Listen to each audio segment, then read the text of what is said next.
Mga kaistorya, andito ako sa isa sa mga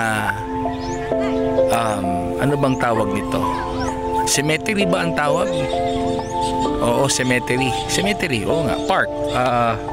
Yun. Dahil hinihintay namin yung pagdating ng mga pamilya ng isa sa mga kaibigan naming pinagpahinga na.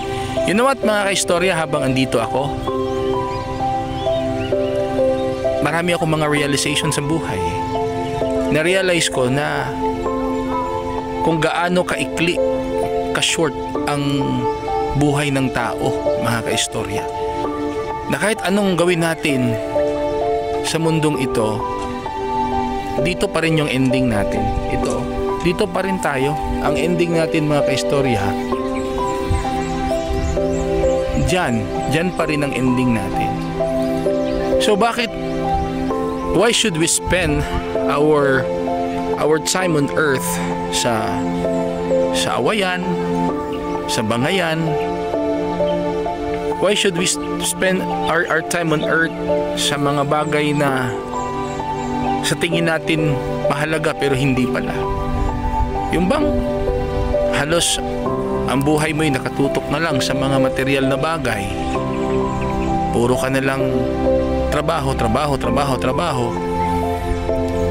Tapos nakokompromiso yung pamilya mo.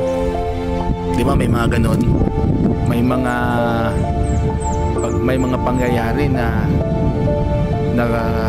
broken yung family dahil walang time si mommy or si daddy, puro na lang trabaho, puro na lang negosyo.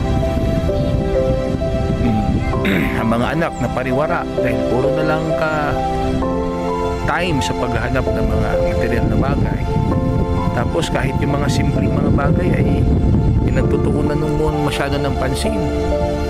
Kung sa Bisaya pa, ginadaginot pag yun mo, mga kaistorya, when in fact at the end of our day, lahat yun walang kabuluhan eh. Kasi lahat pupunta dito. Because our life is very short. Kaya ang point of realization ko, mga kaistorya, habang tayo'y nabubuhay, we have to spend it worthwhile. Iwasan na natin yung awayan, iwasan na natin yung bangayan, iwasan natin yung selusan. Maging mamuhay tayo ng payapa, mamuhay tayo ng masaya.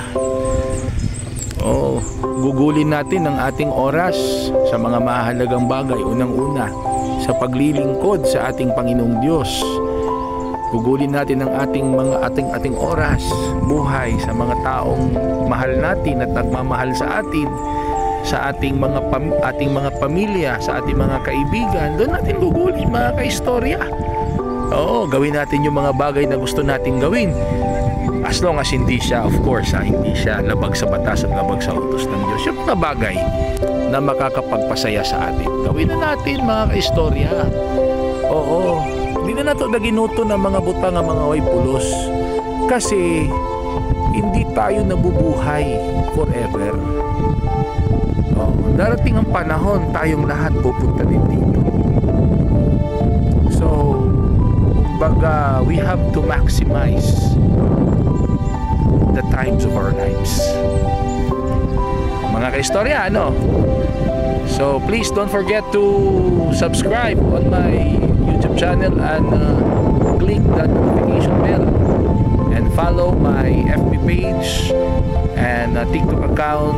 Like, comment and share. Mag-istorya ta Info Vlogs.